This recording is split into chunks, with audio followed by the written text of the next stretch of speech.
computer. אוקיי. אז רואים את המצגת בחזרה?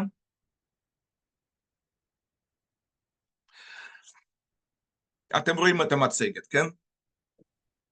כן. Okay, as then our course will be called Pharmacology and Physiology of Neuropsychiatric Disorders, Focus of Monoamines. And my name is Ilya Dremenkov, and I'm a research scientist from the Institute of Molecular Physiology and Genetics, Center for Biosciences, Slovak Academy of Sciences. I already showed the slide about myself, but I will show it for people who came later. I did all my academic studies in Israel. I did my Bachelor of Science in Biology in Hebrew University of Jerusalem in '96. My master degree I did in Basic Medical Sciences with a specialization in neurobiology, also in Hebrew University. For PhD, I moved to Bar-Ilan, and I completed my PhD in Bar-Ilan in 2004. And since that time, I work abroad. First, I did my postdoc in Canada in the Institute of Mental Health Research. And then after working in commercial sector for 4 years, I took my position in the Slovak Academy of Sciences, where I'm head of neuropharmacological laboratory. A little bit. This is team of my lab. I'm very glad to be head maybe of one of the most multinational and multicultural labs in Slovakia. Here you see our beautiful national capital of Slovak Republic, Bratislava. I don't know, Bratislava is not as famous, not as popular touristic destination like Prague or Budapest. I am not sure if some of you were in Bratislava, but you are very welcome. And this is our campus of the research campus of Slovak Academy of Sciences. Fantastic green areal. When you can see wild animals, you can see ayalot. How it will be in English? Ayala. You can see cerns. You can see foxes. This is our building. It's called Pavilion of Medical Sciences, where my lab is located. In basement and here on the first and second floor. This is a picture from my main research lab when we do electrophysiological research, when we will see this many times. Even today, we will start to see real data, real results from my lab. This is poster which show main methodic of my lab. We are checking effect of pharmacological and physiological and pathological conditions on the animal behavior, mostly stressed and anxiety-related behavior, and mechanism of this behavioral effects on the level of individual brain neurons with a focus in monoamines. This is plan of our course. I think you all saw the syllabus. We would like to have 10 meetings. Today will be introductory meeting. Next meeting in 2 weeks, which I hope will be already in person, we will speak about monoaminergic theory of depression and schizophrenia. Then third meeting, I plan to speak about autoregulation of monoaminergic transmission and how we respond actually to antidepressant drugs. Then we will speak about interaction between different monoamines and their role in antidepressant and antipsychotic drug response. Then we will speak about histamine. Histamine, it's also monoamine, but it's kind of forgotten monoamines. When most of the researchers speak about monoamines, they mean serotonin, noradrenaline, and dopamine, and histamine rarely mentioned, rarely investigated, but it's very important in depression and schizophrenia, and we will speak about it.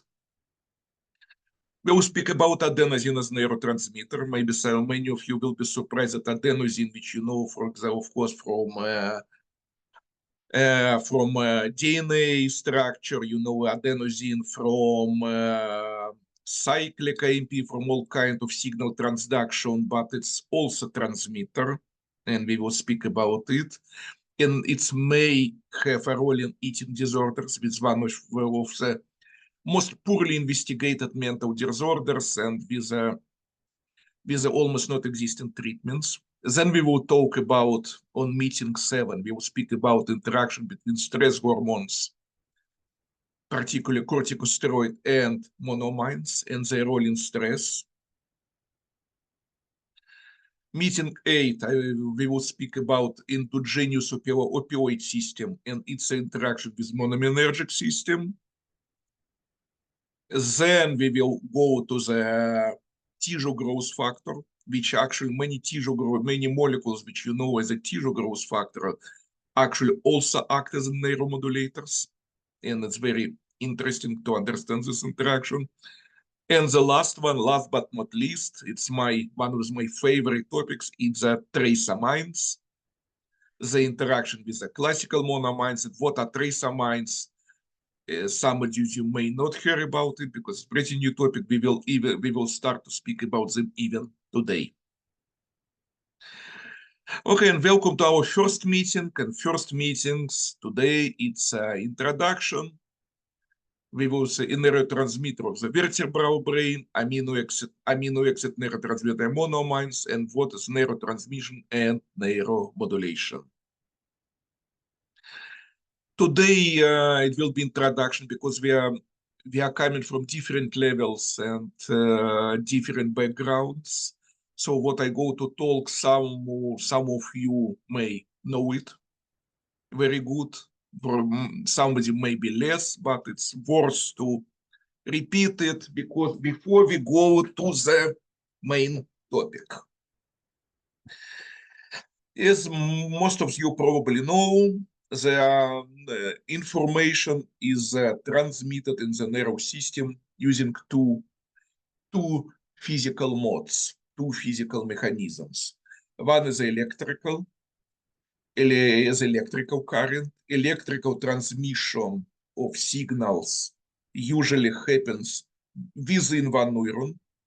The information transmitted from dendrites, which is the input area of the neuron, to the axon terminal with the output area of neuron by all kind of electrical currents, by ion exchange, which create electrical current.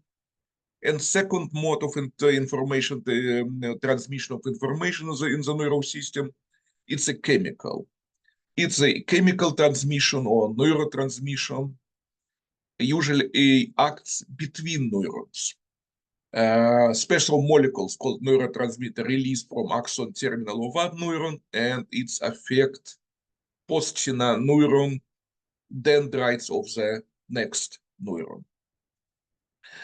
I will quickly speak about electrical signaling, where actually not only neurons, not only muscle, not only excitable, so-called excitable cells, all biological cells, they have electrical potential.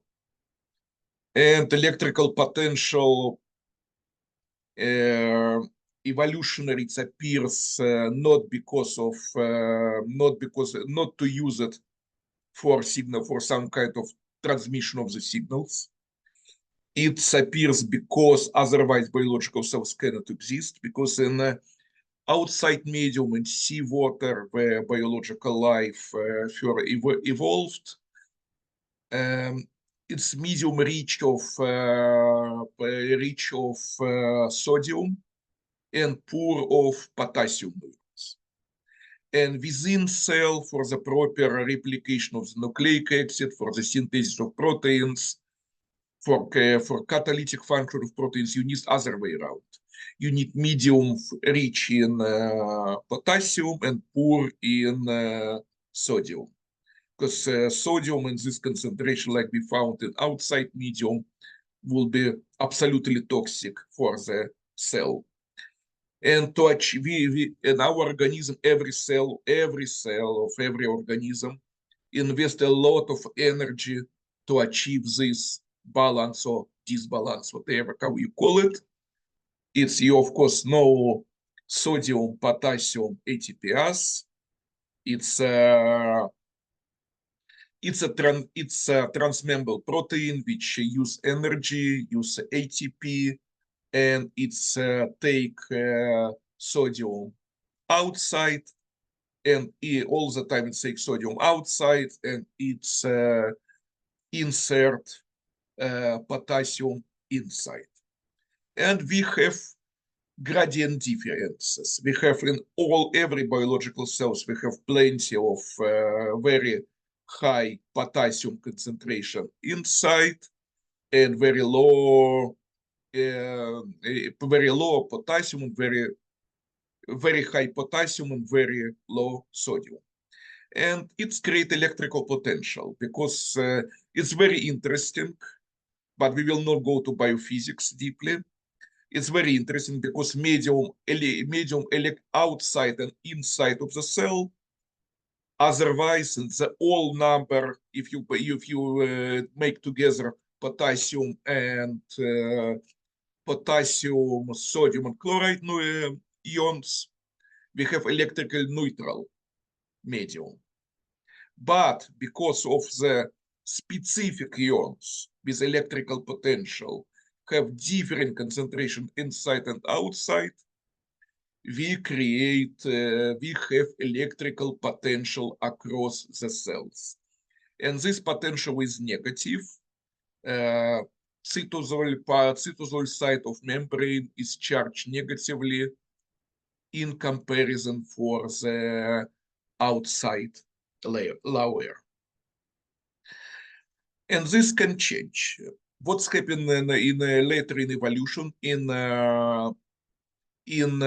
excitable cells like neural cells of muscle cells, this electrical potential used to transmit signals from one part of the organism to another.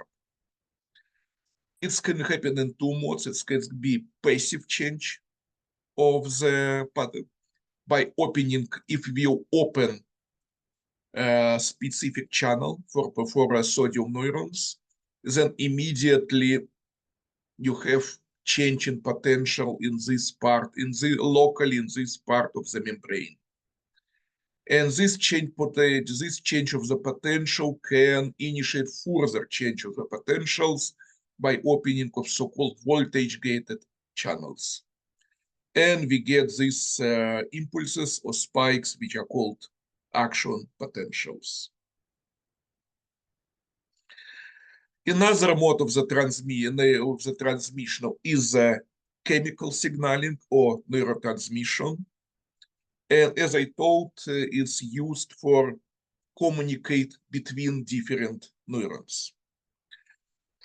Here you see the axonal terminal. It's a reach of small nanoscale balls, membranal balls, which are spheres formed by membrane very similar, identical to the cell membrane.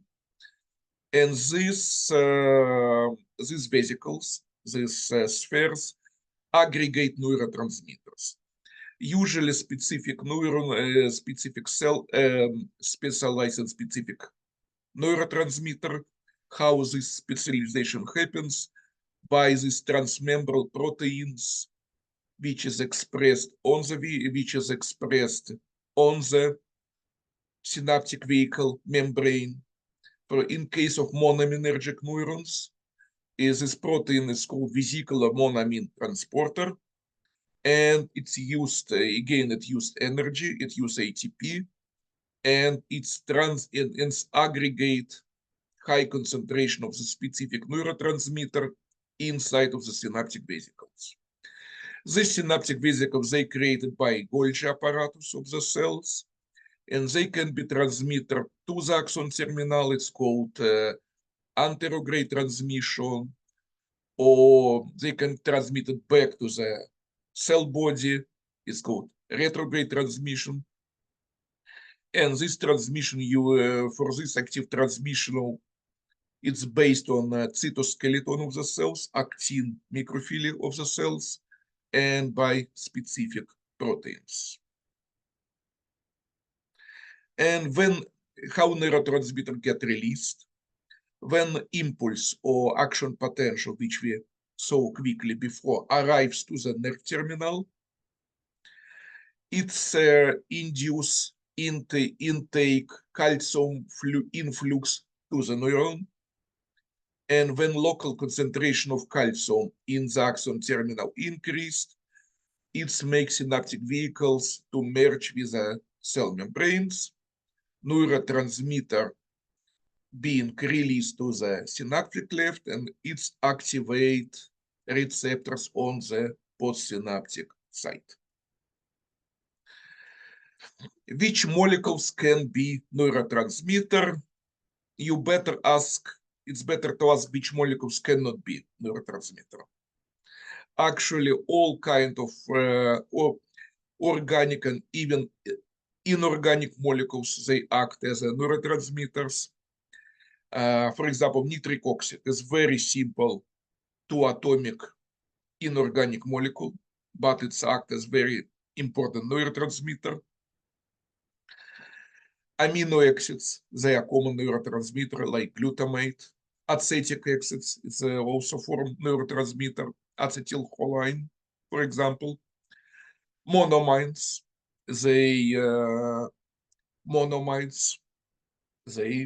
can act, they act as a neurotransmitter. Nucleosides, like adenosine, which already reminded to you, is adenosine from molecular biology, from DNA structure, but adenosine is neurotransmitter. And if you ask me where the adenosynergic neurons can be found, all neurons are adenosynergic. All neurons co-release adenosine together with their main neurotransmitter, and we will speak later why. And finally, peptides also act as a neurotransmitter. For example, here you see oxytocin, which is most known as a hormone, but oxytocin is also neurotransmitter. What are the most common neurotransmitters? I would say the most common and most evolutionary old neurotransmitter is gamma aminobutyric acid, or GABA. It's usually has inhibitory effect in the nervous system. Another most common neurotransmitter of vertebrates is glutamate, but GABA is a little bit older. And technically speaking, you can in all neural system you must have balance between inhibition and excitation. And it's paradoxically you can build all technically you can create neural system which works only on GABA, because if you have inhibition of the inhibition, you get excitation. But you cannot build acting neural system only with a glutamate, because you cannot, with excitation and excitation, you can achieve only excitation and will be neural system without balance. And it's and if I'm not mistaken, I'm not specialist in comparative zoology and neuroanatomy, neurobiology, but I seeing some vertebrae, some unvertebrates, they have the central nervous system, they have the nervous system almost completely be built on GABA and not on glutamate. And third important neurotransmitter is acetylcholine. It's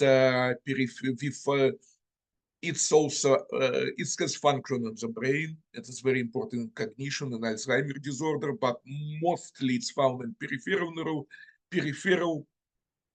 neural system and like in neuromuscular junction. It's a neurotransmitter which make our muscles, skeletal muscles, to contract.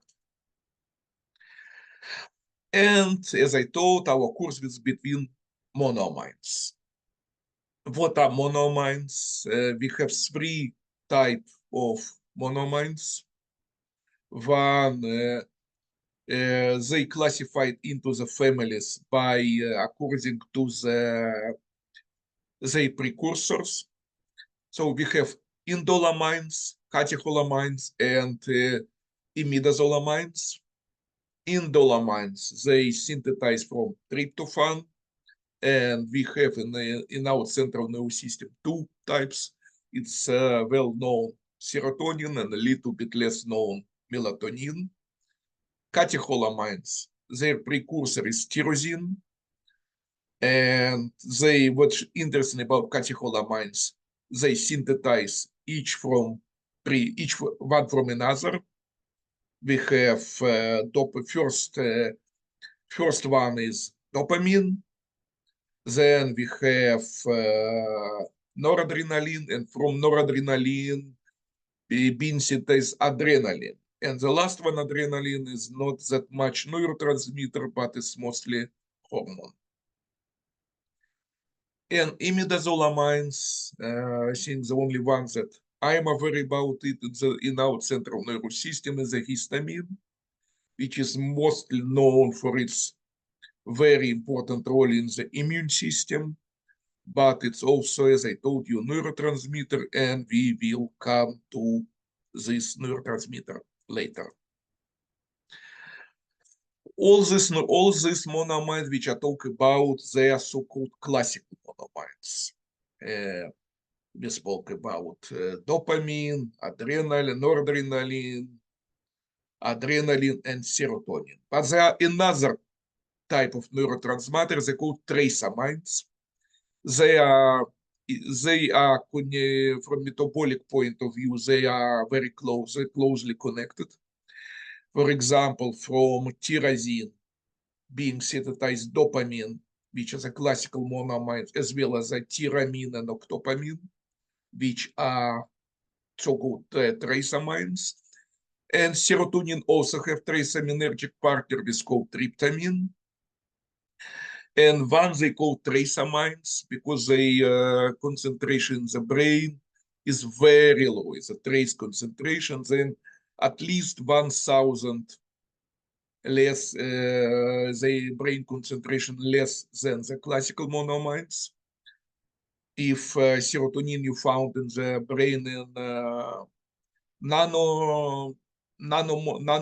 nanomolar concentration, tryptamine you will find in picomolar concentrations. And for a long time, they will be considered side products of the synthesis of the classical monoamines without biological role. In last 20 years, it's changed, and it was discovered that they do have very important biological role, and we will come to this later. I will ask the question, if something special in monoamines compared to neurotransmitters? When I was master student in Hebrew University, and I did my project in unit of biological psychiatry in Adassa Hospital. It's a research lab linked to the psychiatry department. I get convinced, yes, that there are something very special in monoamines, and I become totally devoted to monoamines. I become from that time. I will try to convince you that monoamines are special, but it's up to you to accept it or not. What are first special monoamines? They are special from biochemical point of view. For example, glutamate. Glutamate is just an ionized form of glutamic acid. Glutamic acid can turn to glutamate and can turn back to its non-ionized neutral form of glutamic acid. And what's different about monoamines? Monoamines is specifically synthesized for its role. The tryptophan is amino acid, but since it's stored to serotonin, it cannot already equally turn back to tryptophan.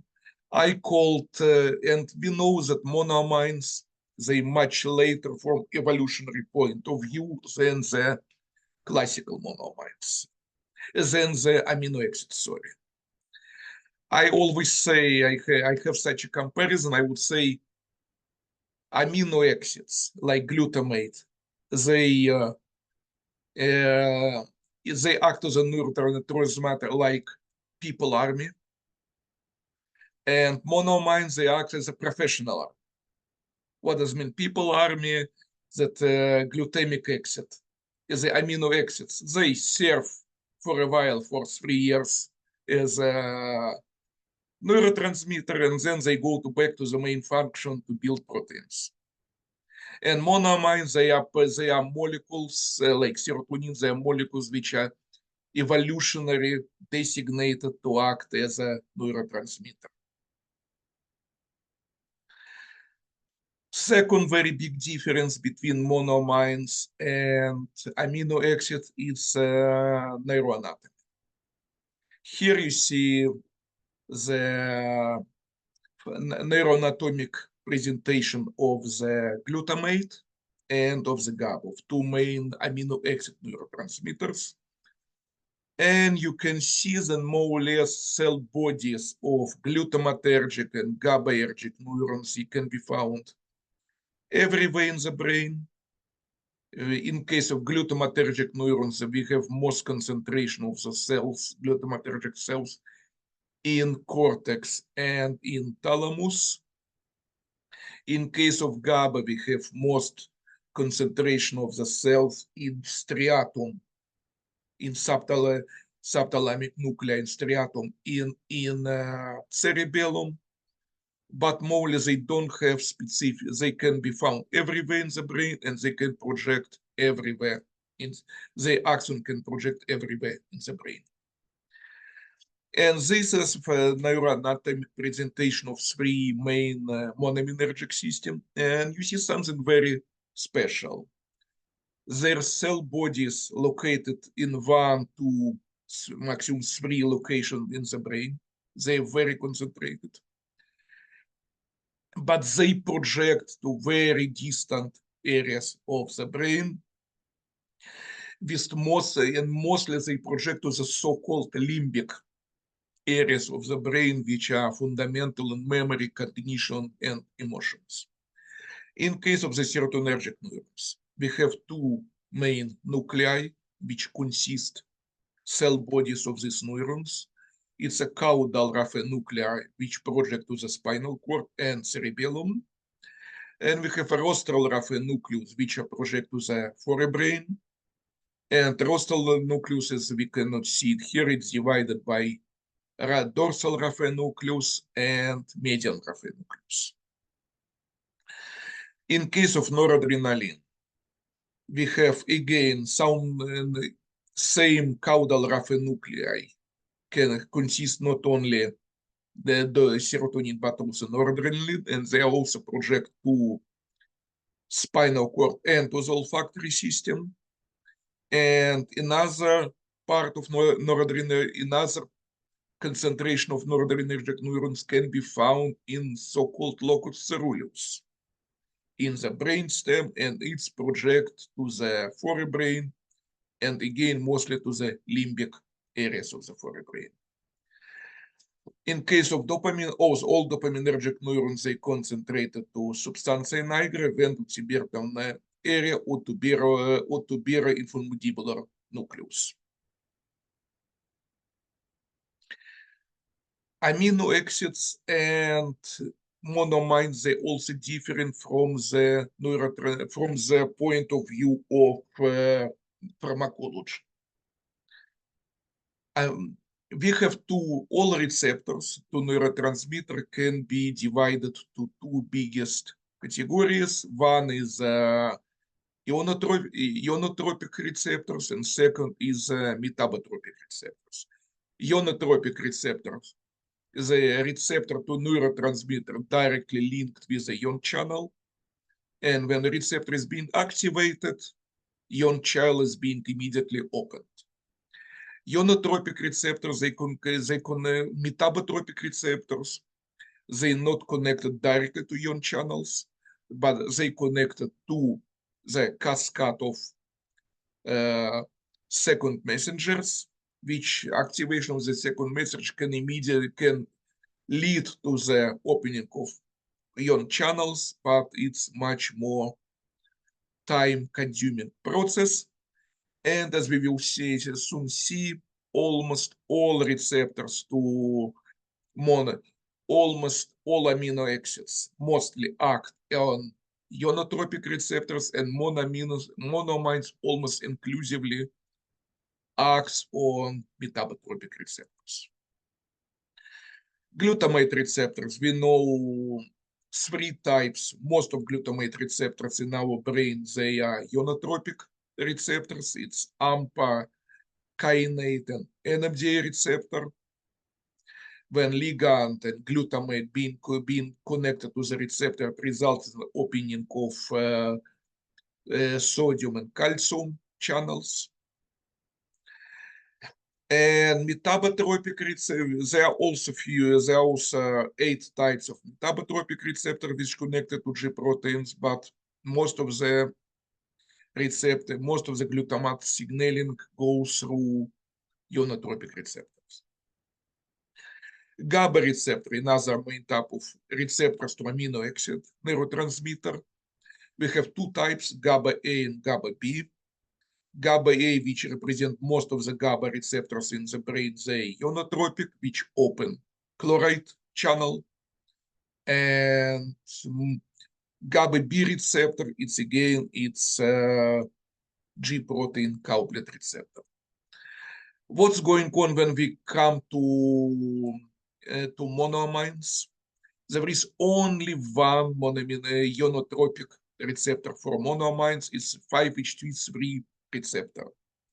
There is no single receptor for noradrenaline, which is ionotropic. And there is no single receptor for dopamine, which is ionotropic. All other serotonergic, noradrenergic, and dopaminergic receptors, they are metabotropic, and specifically they are G protein couplet. All G protein couplet receptors, you probably know, they are divided into families according to alpha unit of G protein. And all monoaminergic receptors, they either alpha S, alpha I, or alpha Q. Alpha S G protein stimulate adenylyl cyclase, alpha inhibits it. As a result, it's either positively or negatively changed levels of cyclic AMP, which results in activation or deactivation of protein kinase, different types of protein kinase A. Another type is alpha Q. Alpha Q activate phospholipase C. It was one of the holy grails in molecular neuroscience to find alpha Q receptor negatively coupled to PLC. Till now, it's never found, probably will never find, probably doesn't exist. There is only positive couple. Unlike with adenylyl cyclase, G protein receptors can be only positively coupled to the phospholipase C. Phospholipase C synthesize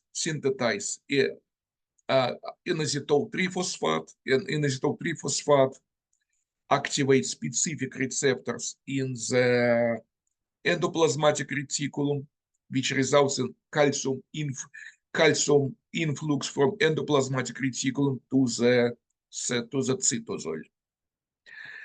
And serotonergic receptor, we have 3 types of 3 alpha S subfamilies, 2 alpha I and 1 alpha Q. Noradrenergic receptors, we have 3 types, 3 alpha S, 1 alpha I, and 1 alpha Q subtype. In case with dopamine, we have 2 subtypes of alpha S positively coupled to adenylyl cyclase, and 2 subtypes negatively coupled, and we do not have at all alpha Q coupled dopamine receptors. What is very interesting about G protein couplet receptor in neuroscience, beta gamma subunit is not just regulatory subunit which activate or deactivate alpha subunit. After activation of the receptor, beta gamma uses its own function, particularly beta gamma subunit of GI protein activate potassium channels, and its activation results in the change of membranal potential. I would like to summarize neurotransmission in the terms of time. If we are speaking about ligand-gated ion channels, the effect of the activation is immediate or appears in terms of the milliseconds. It's like AMPA, NMDA, glutamate receptor, GABA-A receptor, or the only serotonergic receptor, which is ion couplet, is 5-HT3. Another type of effect is a short effect, which happens in the matter of seconds. And there are two examples of the short effect. It's the opening of potassium channels by beta gamma, G beta gamma subunit, or opening of IP3 gated calcium channels of the sarcoplasmatic endoplasmatic reticulum. And the example for there are two examples. The first example is 5-HT1A receptor, which we'll talk a lot about. This receptor is one of the most important receptors in neuropharmacology. And second one, there are two also very important receptors, 5-HT2A, 5-HT2C receptor. We have effect of midterm, which happens within minutes. And it's based on activation of protein kinase A, which activated by cyclic AMP, protein kinase C, activated by calcium, and calcium calmodulin dependent protein kinases. The activation results in phosphorylation of existing ion channels and receptors, and alteration of their conductivity and sensitivity to other neurotransmitters. And this mid-term action can be performed by all types of G protein couplet receptors. And finally, we have long-term effect, which will last for hours to days and even longer. And this is cyclic AMP, known to activate cyclic AMP responsible element building proteins. And this is changed gene expression in neurons and new channels and new receptors being synthesized. And this function is mostly performed by G-alpha I or G-alpha S receptors. What you can see, what is that if monoamines, they have this long, first of all, monoamines, they can change other neurotransmission. And second, because we see that the monoamines can induce short, medium, and long-term changes in neuronal transmission, it means that they might be involved in the memory. There are also something special in their physiological effect. Now I go to show you real recording from the rat serotonergic, individual rat serotonergic and dopaminergic neurons from my laboratory. This how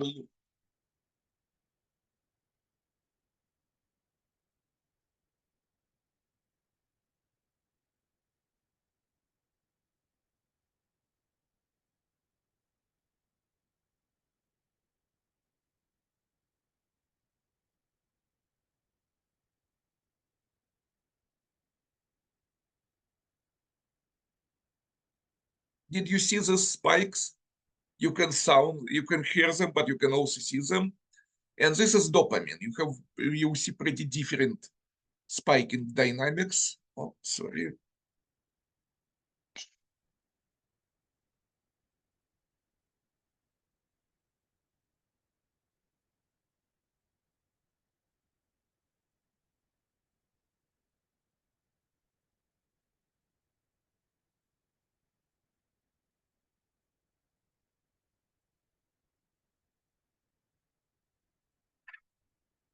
it's actually all monoaminergic neurons, they have two modes of firing of spiking activity. One mode is a single action potential, is a action potential which is followed by long resting or refractory period. Other mode of firing is a burst firing. A burst firing is a special mode of the physiological of neuronal activity when a cluster of action potential are generated without with a very short interval between them, and neuron does not go to the full depolarization between these spikes. And these two modes are very important for in terms of neurotransmission. When you have same amount of action potential fired in the single mode, we have less neurotransmitter release than the same amount of spikes they fired in the mode of the burst. And after what we spoke, I would like to summarize it like this. To my opinion, it can be summarized like this. Amino acids, their biological role is to carry out information from one part of CNS to another. But monoamines, the main role to modulate the information flow in the CNS in accordance with the actual emotional state. It's an illustration. For example, as I said, monoamines like GABA, they transmit information from one part of the neural system to another, like from our retina, from our eye to the visual cortex of our brain. And monoamines, they regulate the mode how it's happening.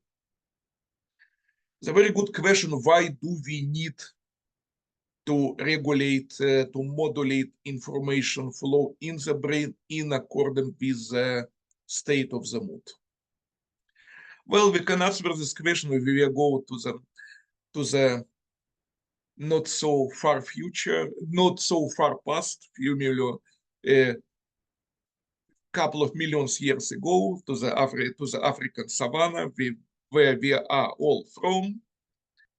And now our life is pretty complicated. Then life was more simple. We have actually two states of the two situations which expect us. In one situation, we are going to eat something, and in another situation, we are going to be eaten. One is good, one is bad. It's up to you to decide what is good to be eaten. Once it was obvious that to eat is good, to be eaten is bad. Today is not so obvious. And in these two situations, we need to proceed the visual information in the different way. This is our short scheme showing our visual system. Our visual system starts from the eye, which receive photons, and light is transmitted to neuronal impulses, which first go to lateral geniculate nucleus, is a part of the thalamus, and then it's transmitted to the primary visual cortex, which makes the V1 primary, which is the initial analysis of the visual signals. And then it transmitted to very different area of the secondary visual area, which are specializing in the different types, or in the computation of the different types of visual information. For example, dorsal part of the visual system, like area V3A, is taken care about to detect the motion, the speed and the velocity of the speed and the direction of the motion of the objects. And the ventral part, called V4, visual area 4, take care about colors. And you can imagine if this prime peacefully does not feel in any danger and peacefully searching for fruits, Then to what you need to put attention? To the color. Actually, color visual system was developed in primates in order to be able to find fruits. But if you feel presence of the predator, you feel smell of big cat, then you don't that much care about the colors. You need to take care about the motion. You need to recognize position of the object, its speed, and direction of its motion if you want to survive. It means that we must have different info to the word differently in different situations. By the way, you can make very simple psychological experiment.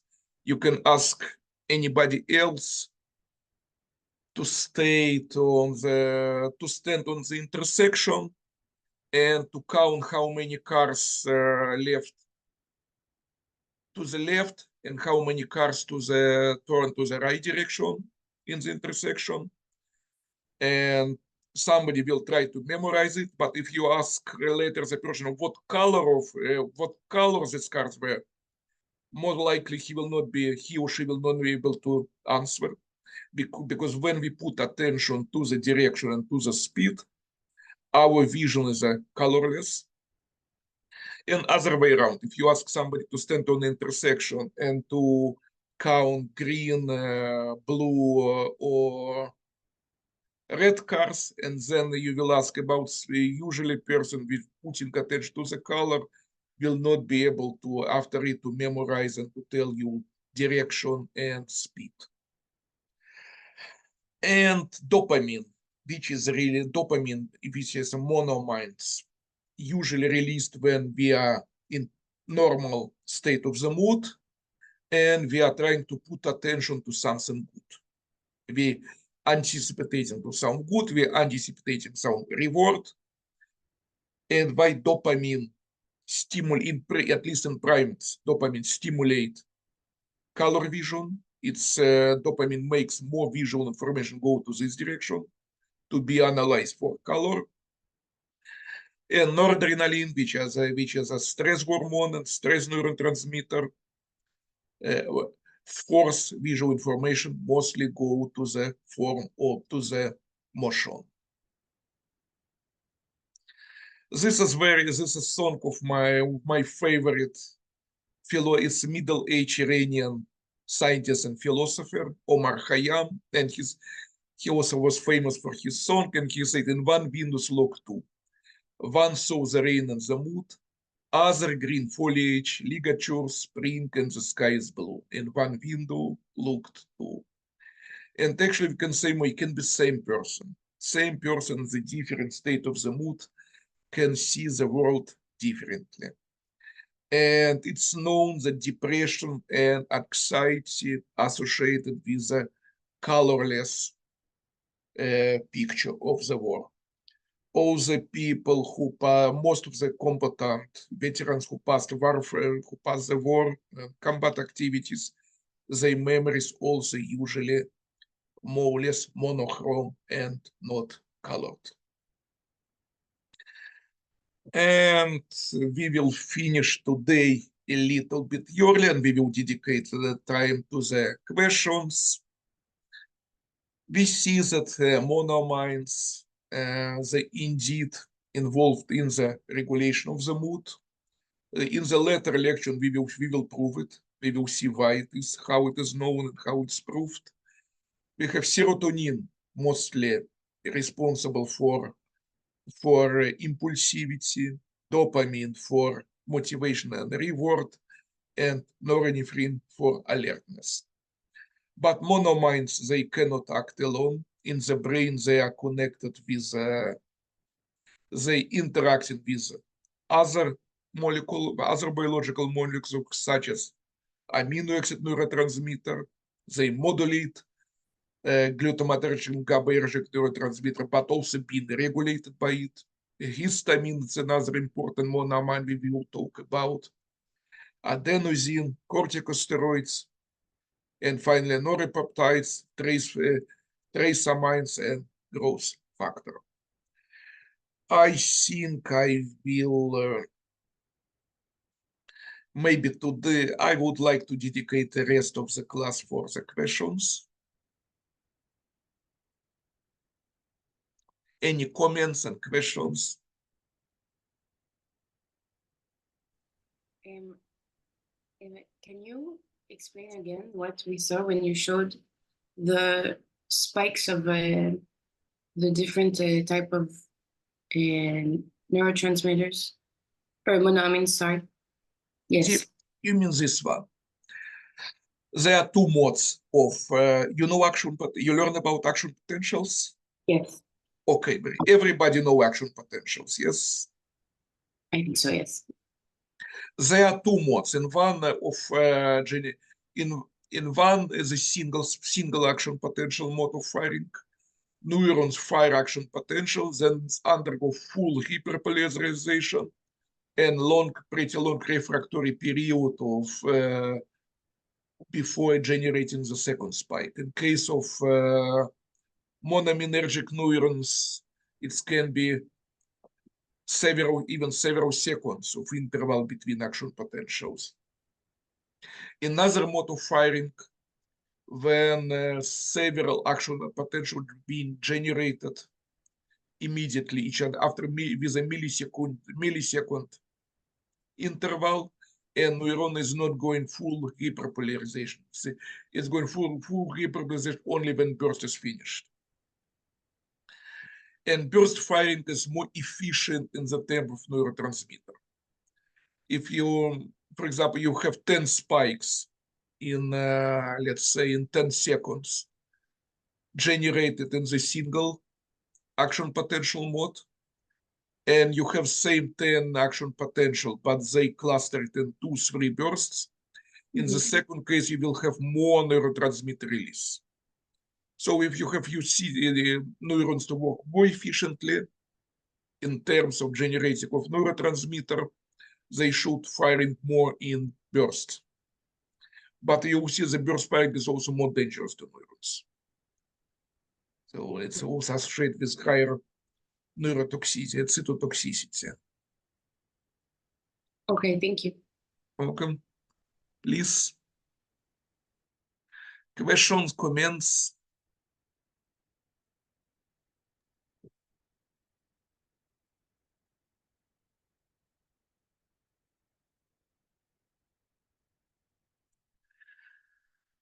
For the next time, we will finish a little bit earlier. Next time I will have, in case that we finish one topic early, we will start maybe another one. And if we will go through the course more quickly, then we can dedicate our free time for something else. I would like maybe to organize, if you will be interested, I can organize the kind of virtual visit to my lab. You can virtually participate in the real time in the experiment again through Zoom, if you like. And we can also make, again, I will not force anyone to this, but if somebody would like to, by end of the course, to volunteer to make short seminar work and presentations, will be very welcome.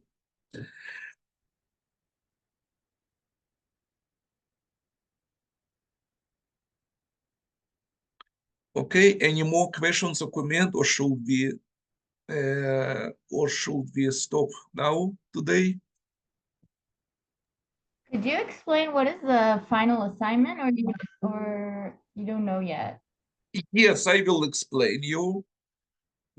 All our course, it's about more or less my focus, it's interaction between monoamines and other biomolecules.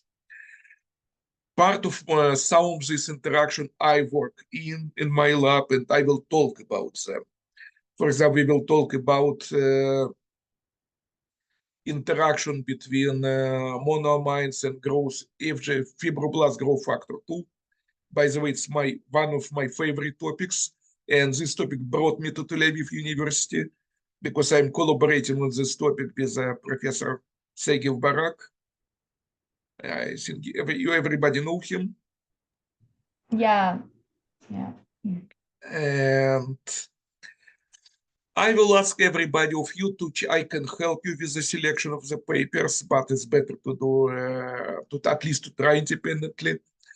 I will try everybody of you to write short work about interaction of some kind of biomolecules with monoamines, which is not covered in my lectures. For example, you can find some kind of tissue growth factor interaction with monoamines, and which I'm not covering. That's why I say if you volunteer to make also final work with the short oral presentations, can be very, very interesting, very, very good.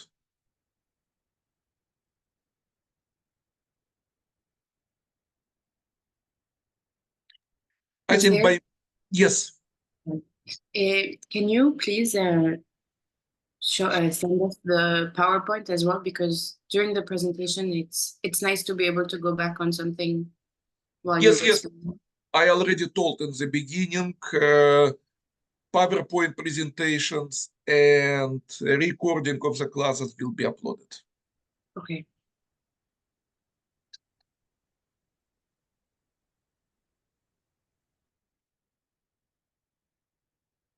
Okay, we can finish by this. Thank you. You're very welcome. Thank you so much. Thank you. Thank you. Very welcome. Thank you.